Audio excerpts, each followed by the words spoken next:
अस्सलाम वालेकुम and welcome to the वकील साहब पॉडकास्ट। मैं हूं आपका मेज़बान बैरिस्टर मुनीर इकबाल। हम सबके साथ ऐसा हुआ है कि हम कभी रात में कहीं जा रहे हों गाड़ी के अंदर और हमें पुलिस वाले ने रोका हो तो हम थोड़ा बहुत डर जाते हैं। वो इसलिए क्योंकि हमें पता ही नहीं होता है कि हमारे हुकूक क्या हैं। और आज हम इसी बारे में बात करेंगे कि इस तरह की सिचुएशन को किस तरह डील करना है। अगर खुदा न खास्ता हमारे ख़िलाफ़ एफ़आईआर कट जाए तो हमारे क्या हुकूक हैं। अगर खुदा न खास्ता हम अरेस्ट हो जाएँ तो हमारे क्या हुकूक हैं। और इसके लिए हमने बुलाया है एक ऐसे शख्स को who is a barrister at law. He is very dear friend of mine and is very well versed with criminal law. Please welcome barrister Amir Khosa. अस्सलाम वालेकुम आमिर साहब, कैसे हैं आप? वालेकुम अस्सलाम। खैरियत, आप बताएं। अल्लाह का शुक्र अल्हम्दुलिल्लाह। आमिर भाई, आज हम बात कर रहे हैं कि अगर जी। किसी के ख़िलाफ़ एफ़आईआर लॉन्च हो जाती है और हम्म। तो उसका क्या कोर्स ऑफ एक्शन होना चाहिए, उसको क्या करना चाहिए।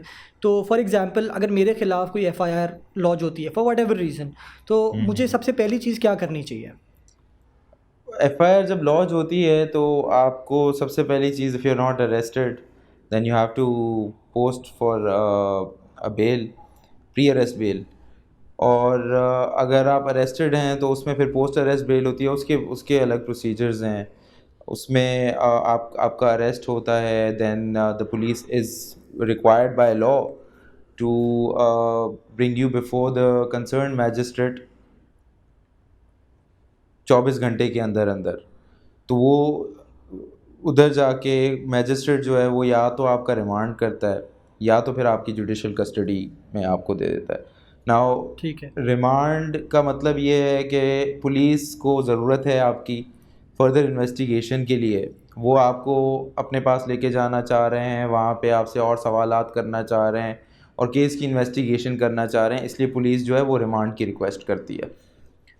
और जुडिशल कस्टडी फिर ये होता है कि कोर्ट ने हो सकता है रिमांड दे दी हो पहले, वो रिमांड का टाइम गुजर गया हो और अब जो है कोर्ट ने आपको जुडिशल कस्टडी में रख लिया, which is the jail custody. आपको सेंट्रल जेल भेजा जाता है। उसके बाद जो है in a post arrest situation, उसके बाद जो है आपके लिए बेल का दरवाज़ा खुलता है। So you can post bail before the court having jurisdiction. अब अब देखें, आपको किसी किसी थाने से अरेस्ट, किसी थाने ने आपको अरेस्ट किया है तो उसी सिटी कोर्ट में आप जाएंगे, वहाँ वहाँ के डीजे के पास वो बेल लगेगी, डिस्ट्रिक्ट एंड सही। सेशन जज के पास। वो टॉप जज होता है वहाँ एक इलाके का, साउथ ईस्ट वेस्ट, इन सब के अलग अलग डीजेज़ हैं। तो वो उनके पास बेल लगती है एंड देन वो बेल आर्ग्यू होती है। उसमें सबसे पहले तो नोटिसेस होते हैं सारी पार्टीज़ को। आपके जो वकील होते हैं सरकारी, उनको उनको नोटिसेस होते हैं, तो वो सब जब बेल की आर्ग्यूमेंट्स हो रही होती हैं तो वो सब मौजूद होते हैं। तो वो एक प्रोसेस है विच टेक्स टाइम, और उसमें उसमें महीना भी लग सकता है, 6 महीने भी लग सकते हैं। वो एक क्राइम पे डिपेंडेंट है कि क्राइम कितना बड़ा है या उसमें कितनी कॉम्प्लिकेशंस हैं। उस केस सही। को समझने में, उस केस को इसको अक्यूज्ड को not guilty for the time being, उस या तो फर्दर फर्दर इन्वेस्टिगेशन का केस बना रहे हैं आप, या कोई ना कोई ऐसा आप चीज़ दिखाते हैं जिसमें आपकी क्लाइंट की इनोसेंस नज़र आ रही है। अच्छा आमिर भाई, अभी आपने बताया कि पोस्ट अरेस्ट बेल का इतना लंबा प्रोसीजर है। हम्म। 1 महीना भी हो सकता है, 6 महीने भी हो सकते हैं, depending on the crime obviously. Hmm. अगर कोई बड़ा ज़्यादा कोई जुर्म है तो ज़्यादा टाइम लगेगा। हम्म। अगर कोई छोटा जुर्म बिल्कुल। है तो उसमें कम टाइम बिल्कुल। लगेगा। लेकिन प्री अरेस्ट बेल का फिर क्या प्रोसीजर है? क्या प्री अरेस्ट बेल जल्दी मिल जाती है सर, इससे या उससे प्री ज़्यादा टाइम अरेस्ट लगता है? बेल का ये होता है कि आपको पता चला कि आपके ऊपर एफआईआर लॉन्च हुई है and you are free and you are safe, you are not arrested. तो फिर आप अपनी कंसर्न कोर्ट को अप्रोच करते हैं और उनसे आप pre arrest bail generally on the spot मिल जाती है, मतलब ऑन द सेम डे मिल जाती है। उसमें उसमें ये होता है कि because you are hmm. Not arrested, you are not, the police is not hmm. Requesting कि हमें रिमांड में ये बंदा चाहिए। तो वो जिस दिन आप फाइल करते हैं प्री अरेस्ट बेल, उस दिन आपको इंटरम बेल मिल जाती है। इंटरम बेल और कंफर्मेशन का मैं आपको समझाता हूँ। उसमें ये होता है कि इंटरम बेल आपको उसी वक्त जज दे देता है।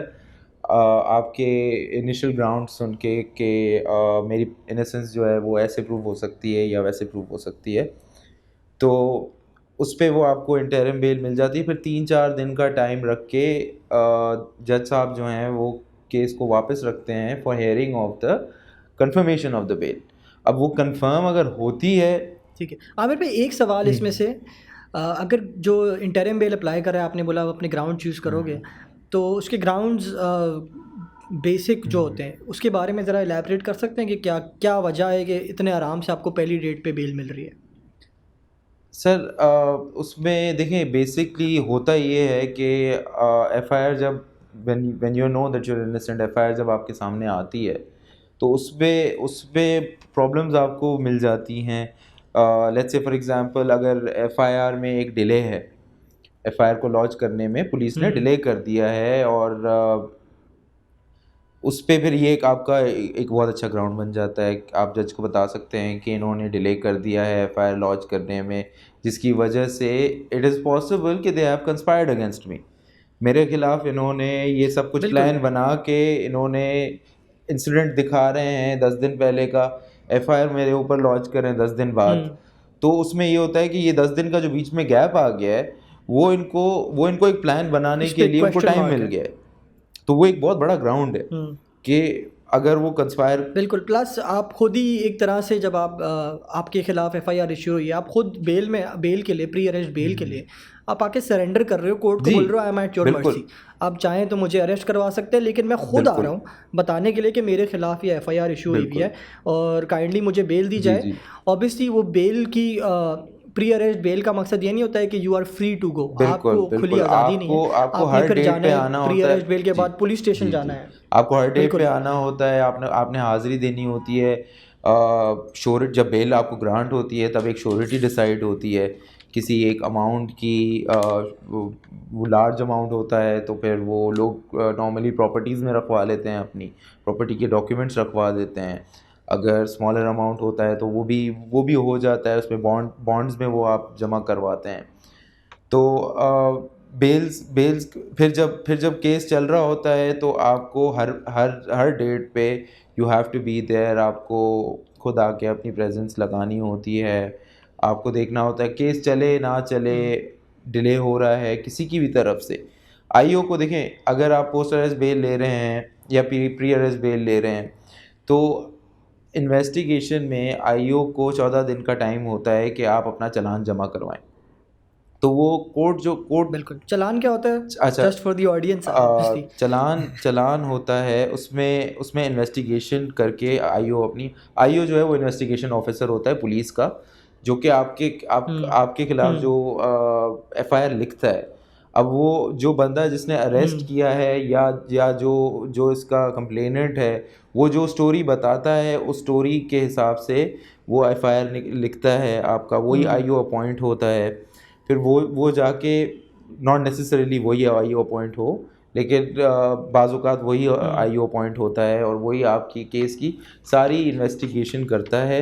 उसमें एलिगेशंस जो होती हैं आपके ऊपर उसको जाके स्क्रूटनाइज़ करता है, उसमें देखता है कि क्या कितनी सच्चाई है, कितनी सच्चाई नहीं है। वो सारी चीज़ें वो अपनी इन्वेस्टिगेशन कंप्लीट करके वो फिर वो रिपोर्ट जो है अपने एसएचओ के पास जमा करवाता है, and then it gets approved from there. वहाँ से अप्रूवल के बाद ये चली जाती है इनके इन्वेस्टिगेशन विंग के पास। वहाँ पे जो डीएसपी इन्वेस्टिगेशन होते हैं वो उसको अप्रूव करते हैं।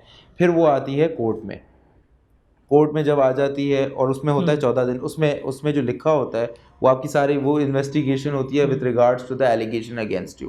तो उसमें उसमें चालान में आईओ लिख सही। सकता है कि इनके खिलाफ कोई भी सबूत नहीं है, इसलिए ये बेगुनाह लग रहे हैं, और ऐसी भी चीज़ें लिख सकता है। On the other hand IO उस पर पूरी थरर इन्वेस्टिगेशन करके उस पर सारी चीज़ें बता सकता है कि भाई मैंने इस क्राइम को इस तरीके से असेस किया है, इस एविडेंस को इस तरीके से असेस किया है, और ये मेरी फाइनल रिपोर्ट है, मैं बता रहा हूँ कोर्ट को कि मेरी इन्वेस्टिगेशन से ये गिल्टी है या नॉट गिल्टी है in with regards to the investigation. उसमें फिर क्लासेस सही। होती हैं एफआईआर्स की।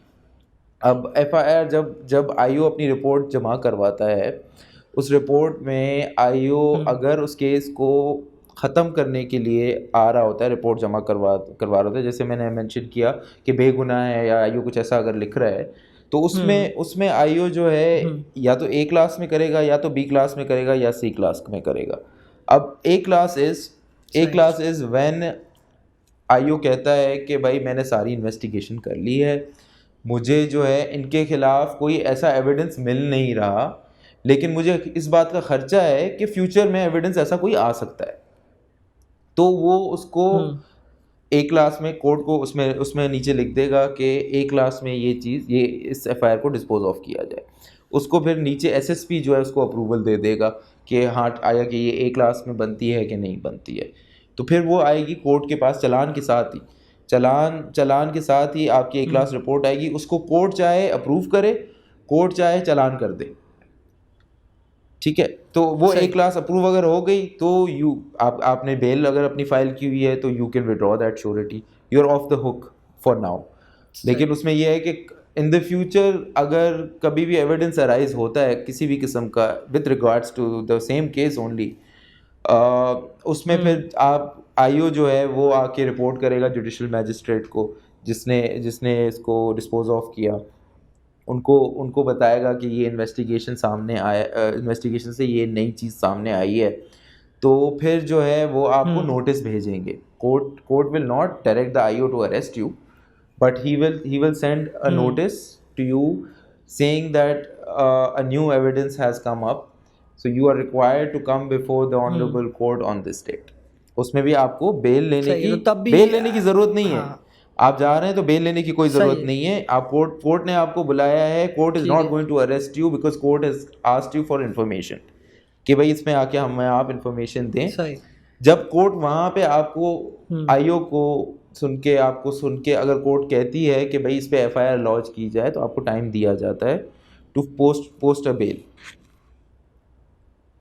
बेल। सही है। उस पर कोर्ट में फॉरन अरेस्ट नहीं किया जाता आपको, क्योंकि ये एक मेथड पहले से हो चुका है। ये वही सेम एफआईआर है जिसके लिंक पहले से भी यू आर ऑन बेल। तो उसमें फिर कोर्ट आपको ये चांस दे देता है कि आप अपनी बेल के लिए अप्लाई कर ले, और वो जो आईओ है, आईओ को कहा जाता है कि आप अपनी इन्वेस्टिगेशन वापस खोलें। तो वो इन्वेस्टिगेशन वापस खोल के वो फिर रिज्यूम हो जाती है in a normal manner.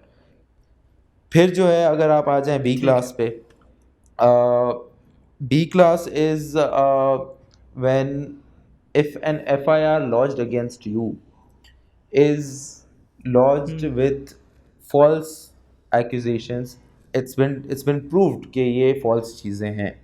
IO अपनी रिपोर्ट में जब लिखेगा कि झूठा इल्ज़ाम था, रिपोर्ट में लिखेगा कि ये सारी चीज़ जो है ये झूठी बनाई है कंप्लेनेंट ने अगेंस्ट द अक्यूज्ड।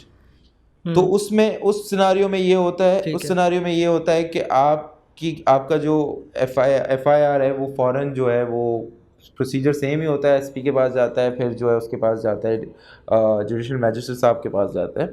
तो वहाँ पर जाके वो फिर बी क्लास पे जब डिस्पोज ऑफ हो जाती है तो you instantly have a right of a counter FIR. आप वापस थाने जाके आप जाके मलिशियस प्रोसिक्यूशन पे आप जाके बोल सकते हैं कि भाई ये इसमें बी क्लास रिपोर्ट हुई है, मुझे इसी क्राइम में इसके ऊपर एफआईआर करनी है कंप्लेनेंट के ऊपर। You can go through that procedure as well कि इसने मेरे ऊपर झूठा इल्ज़ाम लगाया। लेकिन बी क्लास प्रूव करना is very difficult honestly, and IO भी है वो अपने ऊपर ऐसी चीज़ लेगा नहीं, क्योंकि वो एफआईआर लिख रहा होता है। So you know when he's got the evidence in front of him, वो उस बुनियाद पे उस वक्त एफआईआर बना रहा होता है, वो उन चीज़ों पे बना रहा होता है। तो बी क्लास के केसेस वैसे भी बहुत कम होते हैं। तो अब आते हैं सी क्लास पे। Now C class is basic words में simply cancel, it's called cancel class.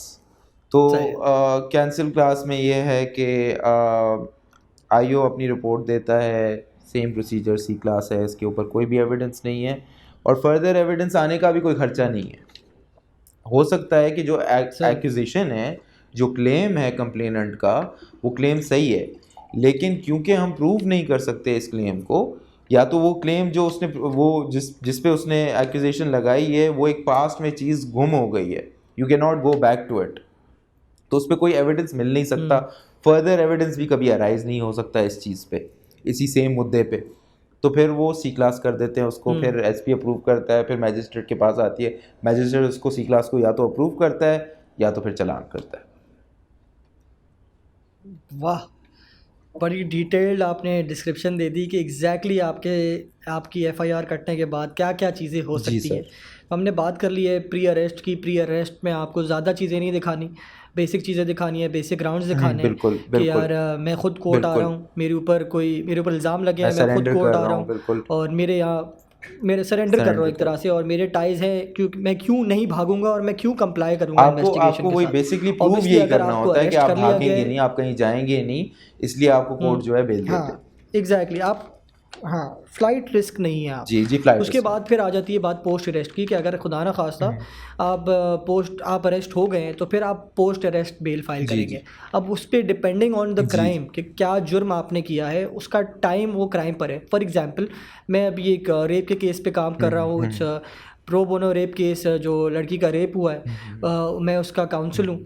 तो पहले उस बंदे ने ही वॉज अरेस्टेड, उसने पहले पोस्ट अरेस्ट बेल फाइल करी डिस्ट्रिक्ट कोर्ट के अंदर, वो उसको नहीं मिली क्योंकि it was a heinous crime, बिल्कुल बहुत बड़ा बिल्कुल क्राइम है एक बिल्कुल रेप करना। बेशक, और जो एलिगेशन है उसके ऊपर डायरेक्ट लड़की खुद कह रही है बिल्कुल कि इसने मेरा रेप किया है। शी वॉज उसको पहले किडनैप किया गया, 1 महीने तक उसको बंद करके उसका कॉन्स्टेंटली रेप करते गए। फिर उसने जब वो छूटी वहाँ से भागी किसी तरीके से, तो उस बंदे को अरेस्ट हुआ। फिर उसकी दूसरी बेल पोस्ट अरेस्ट बेल उसने फ़ाइल करी वापस डिस्ट्रिक्ट कोर्ट में, वो भी उसको नहीं मिली। फिर अभी उसका हाई कोर्ट में केस चल रहा है, तो दैट ऑल्सो उसको मेरे ख्याल से 3-4 महीने हो गए, क्योंकि अभी शुरू की इन्वेस्टिगेशन है। दिस क्राइम हैपेंड इन मार्च के महीने के अंदर ये सामने आया था ये पूरा मामला। तो अगेन पोस्ट अरेस्ट बेल, अगर आपका क्राइम बहुत बड़ा तो है वो तो तो आपको बिल्कुल थोड़ा टाइम बिल्कुल लगेगा। क्यों? क्योंकि आपके ऊपर एलिगेशन बहुत ज़्यादा है। बिल्कुल लेकिन अगर फॉर एग्जांपल अगर आपके ऊपर केस है, चेक बाउंस हुआ है आपका और जी आपका वो अमाउंट जी है 6 लाख 5 जी जी लाख या छोटी जी अमाउंट, तो फिर शायद आपको जल्दी बेल मिल जी जाए। बिल्कुल। नहीं, अच्छा, मैं आई उसके वुड, बाद हाँ, आमिर छोटे भाई अमाउंट अब पे, यूर बहुत राइट सारी यूर दफ़ा राइट, बहुत जी जी, छोटे अमाउंट, छोटे बिल्कुल अमाउंट पे पोस्ट अरेस्ट बेल, अगर जाहिर सी बात है 1.5 2 3 4 करोड़ का मामला है, फिर तो बड़ा बिल्कुल मुश्किल है। बिल्कुल। और एविडेंस और उसमें बड़ा क्लियर नॉर्मली होता है नॉर्मली कि यार जजेस अगर कहते आपने हैं कि चेक जो दिया है जो किसी को तो अमाउंट क्लेम्ड है और वो उस वो कैश नहीं अमाउंट हो जमा रहा, तो करवाएं। बिल्कुल। तो 5 लाख रुपए का आपने चेक किसी को दिया, हाँ तो, वो बाउंस हो गया, आप हाँ, अरेस्ट दैट्स हो गए, डूएबल। तो और आप पोस्ट अरेस्ट बेल फाइल कर रहे हो, तो वो यही बोलेंगे आप 5 लाख जी रुपये। जी, नॉर्मली हाँ यही होता है। That's doable. अब देखिए हर केस डिफरेंट होता है रियलिस्टिकली, तो don't just put us on our word कि आपने बोला था इतना होगा। हर केस को बिल्कुल डिफरेंटली डील बिल्कुल किया ऐसे ही जाता होता है। है। लेकिन खैर बिल्कुल मूविंग फॉरवर्ड आमिर भाई, अब बहुत दफ़ा मूवीज़ के अंदर देखते हैं कि भाई एकदम से पुलिस वाले रात को अंदर आ गए, अरेस्ट कर लिया।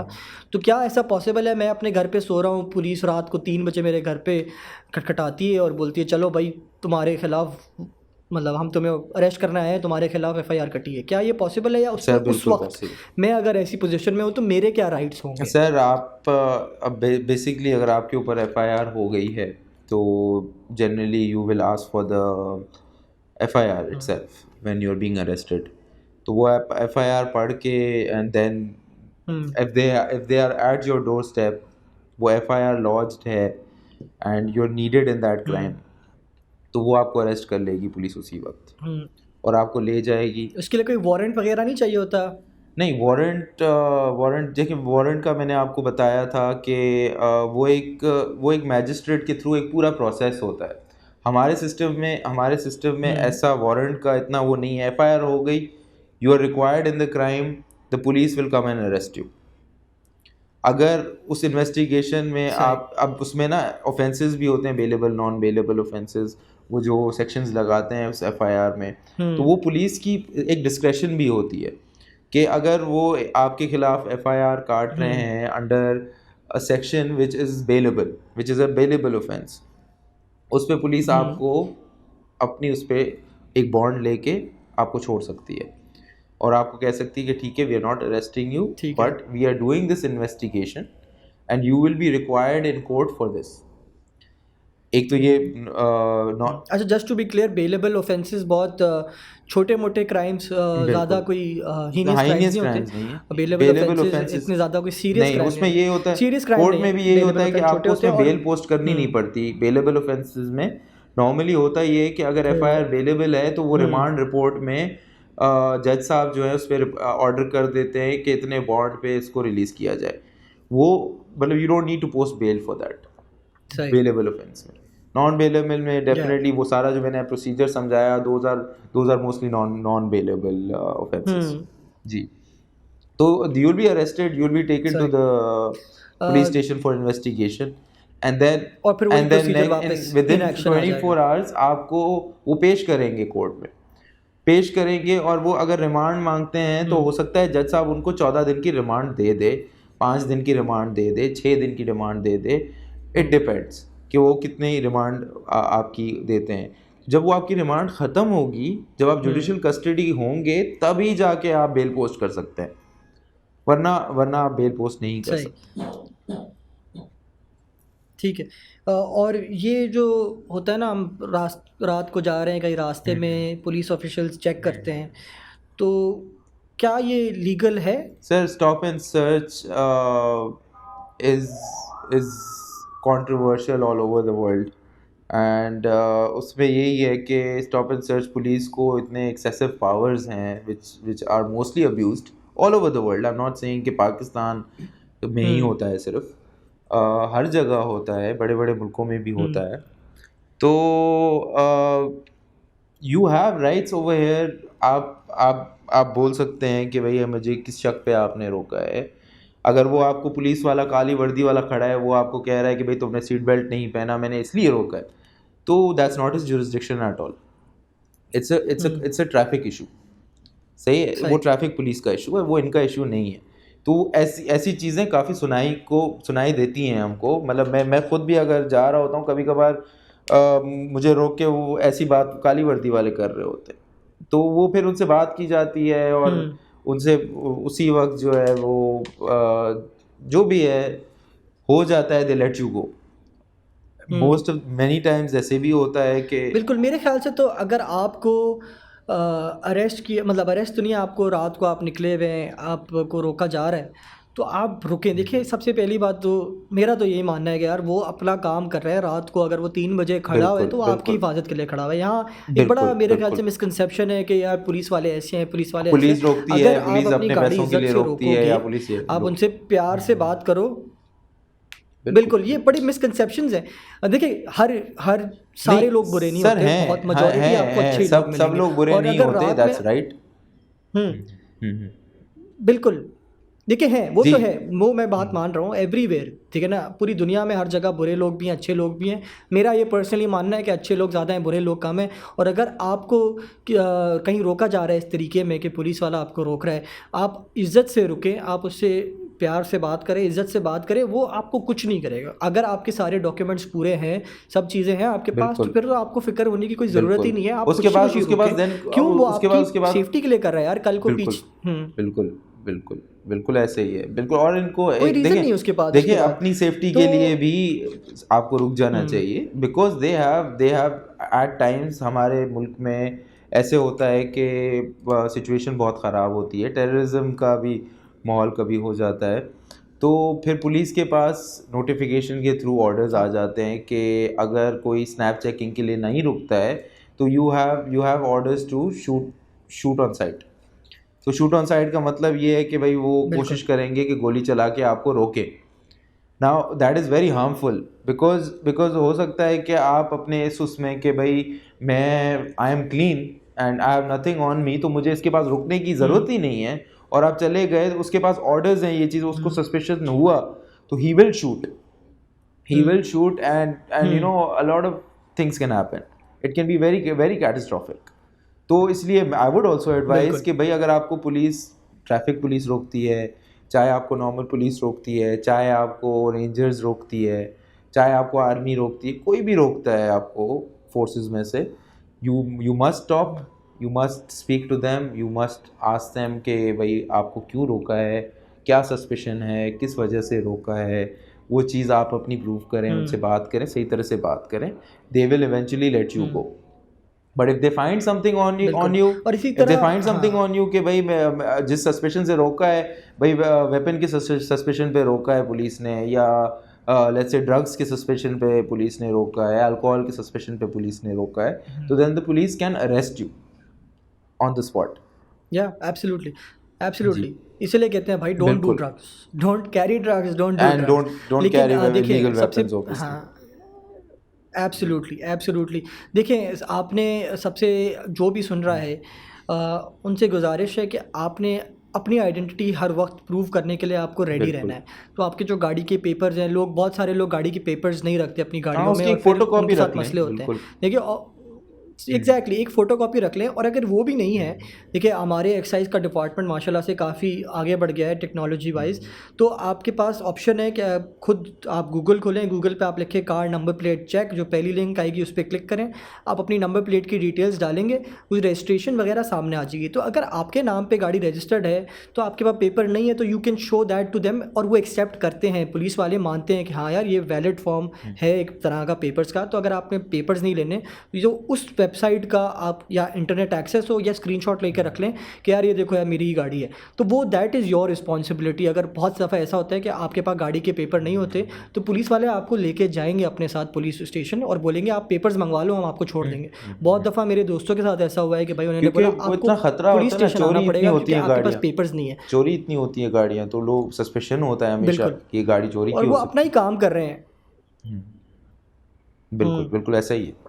बिल्कुल। और बहुत दफ़ा आमिर भाई एक एक बड़ा इम्पोर्टेंट सवाल है, यहाँ कराची में रहते हुए देखिए अनफॉर्चुनेटली मैं काफ़ी ज़्यादा, मुझे पता चला है इस सिचुएशन के बारे में कि आपस में दोस्त हैंग आउट कर रहे होते हैं, रात को जा रहे होते हैं कहीं फॉर वट एवर रीज़न, लड़के लड़कियां उनको रोक के हरास किया जाता है।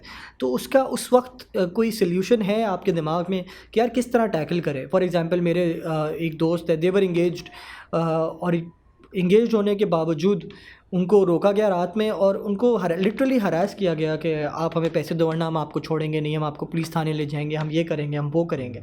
तो ऐसी सिचुएशन में आप क्या एडवाइस करोगे ऐसे देखिए लोगों को? Sir, if I am in that situation I will try and get out of it as soon as I can. मतलब किसी भी तरीके से कि मैं उसको समझा दूँ या मैं उसको कुछ पैसे दे दूँ। ऐसे ऐसे ही होता है नॉर्मली, वो रोकते ही इसी चीज़ के लिए हैं। और हालांकि मुशर्रफ के टाइम पे एक ऑर्डर पास हुआ था कि पुलिस जो है कपल्स को नहीं रोक सकते, चाहे वो शादीशुदा हो कि नहीं हो। आप you can not ask for their निकाहनामा एंड सी कि भाई आप कौन है, कहाँ जा रहे हैं, क्या है क्या नहीं है। कपल्स से ये सवाल नहीं किया जा सकता। तो उसके बावजूद भी पुलिस अभी भी करती है बहुत। अब इसमें आपकी रेमेडी ये है कि you go through that pain, you go through what he is saying to you. आपने वहीं पे रफ़ा दफ़ा करके, the smartest thing to do is वहीं पे आप रफ़ा दफ़ा करके आप सेफली घर आ जाए। Next day you can, if you want a result for what you've been through, the harassment that you've been through, you want to ask that police officer कि भाई तुम किस तरीके से, किस jurisdiction से या किस वजह से मेरे साथ ऐसे कर सकते हो। You go to the high court, you file a petition for harassment and आप इनको नेम करें। जो पुलिस वाले हैं, नाम नहीं पता तो आप जिस jurisdiction में थे उसी थाने के थे, तो उसी थाने के SHO को आप नेम करें और आप जो हैं इन लोगों को बुलाएं और ये चीज़ आप अपनी प्रूव करें कोर्ट में कि भाई मुझसे इन्होंने इस तरह पेश आए, इस तरह इन्होंने मुझे हरास किया, इस तरह इन्होंने मुझसे ब्राइब ली। तो दैट लोग नहीं करते क्योंकि लोगों के पास इतना फालतू टाइम नहीं है। लोगों के पास इतना फालतू टाइम नहीं है। लोग टाइम भी नहीं है, नहीं, लोग इसको फालतू क्यों समझते हैं ये मुझे समझ नहीं आता। इट्स नॉट फालतू, it's you helping clean the system. अगर आप इस सिस्टम को साफ करना चाहते हैं, कोर्ट आपकी बात सुनेगी, कोर्ट आपको एंटरटेन करेगी, कोर्ट उसको बुलाएगी, कोर्ट उससे पूछेगी। अगर उसके पास जवाब नहीं हुआ, कोर्ट उसको प्रोसिक्यूट करेगी, उसको शो कॉज देगी, उसको सबक सिखाएगी कि भाई आइंदा ऐसी हरकत नहीं करे। वो क्या, उसके पूरे थाने में दे विल बी अलर्टेड, वो नहीं कर सकेंगे। हमारी रेंजर्स इतनी क्लीन क्यों होती है, वो ऐसी बातें क्यों नहीं करती, वो इस चीज़ों के बारे में क्यों नहीं, because they have a discipline and वो एक आर्मी की विंग है और उन लोगों का एक अपना डिसिप्लिन है and they don't do it because they know कि कॉन्सिक्वेंसेस क्या हो सकते हैं हमारे साथ। कभी हमारी कंप्लेन चली गई हमारे हाई कमांड को, तो वो हमें हमें हमें हमने जो बैजेस पहने हैं उससे वो स्ट्रिप करके हमें भेज देंगे कहीं। दे स्कैर्ड। इधर पुलिस में तो ये है ही नहीं। बिल्कुल। एसएचओ जो है वो अपने लेवल पे यस। अपने आप को आईजी सिंध समझता है, और बाकी के पुलिस वाले जो घूम रहे होते हैं रोड पे बाइक पे वो अपने आप को आईजी समझते हैं। तो तरीका तो इनका इनका गलत है, वेरी लेकिन अनफॉर्चुनेट। हमारा तरीका चुप रह के भी गलत है। बिल्कुल हाँ, ये इसमें हमारी भी बड़ी गलती है कि हम अपनी आवाज़ नहीं उठाते। और अगर आपके साथ ऐसा हुआ है या कभी अल्लाह ना करे, गॉड फॉरबिड, अगर आपके साथ ऐसा होता है तो आप हमें कांटेक्ट करें। I will share my details, I will share Amir भाई's details. By the way Amir and I are partners, तो हम एक ही जगह काम करते हैं, हम एक ही साथ काम करते हैं। तो आप हमें बताइए, and if we feel like कि हाँ बिल्कुल केस बनता है, we will file a case for you, we will pursue this case for you. क्यों? हम खुद चाहते हैं कि यार हम सबसे पहली बात तो लोगों को लगता है यार कोर्ट में डेटें लगती हैं, कोर्ट में टाइम बहुत लगता है। वो मैं ज़रा क्लियर कर दूँ, बिल्कुल कोर्ट में टाइम लगता है क्योंकि कोर्ट के ऊपर बहुत प्रेशर है, बहुत सारे केसेस है, जजेस बहुत कम है। लेकिन एट द सेम टाइम हमारी कोर्ट बहुत ज़्यादा रिलीफ गिविंग है। जहाँ उनको लगता है यार हाँ ज़्यादती हो रही है, कोर्ट रिलीफ प्रोवाइड करता है। इसलिए अगर आपको देखें, आप कोर्ट न्यूज़ के अंदर इतना आ रहा होता है कि यार ये मसला सॉल्व हो गया, ये मसला सॉल्व हो गया। हाँ कभी कभार आपको लगेगा कि यार ये गलत डिसीजन हुआ, but that is topic for another day. लेकिन कोर्ट हमारी अल्हम्दुलिल्लाह काफ़ी रिलीफ गिविंग है। तो कोई मसला आता है सामने और कोर्ट को लगता है हाँ यार ये जेन्युइन मसला है, इधर कुछ एक्शन लेना चाहिए, वहाँ कोर्ट फ़ौरन एक्शन लेती है। So believe in the system. उसके बाद आमिर भाई एक आखिरी सवाल आपसे। आपका माशाल्लाह से जो बेटा है वो कैसा है? सर अल्हम्दुलिल्लाह, अल्हम्दुलिल्लाह इज़ ग्रेट।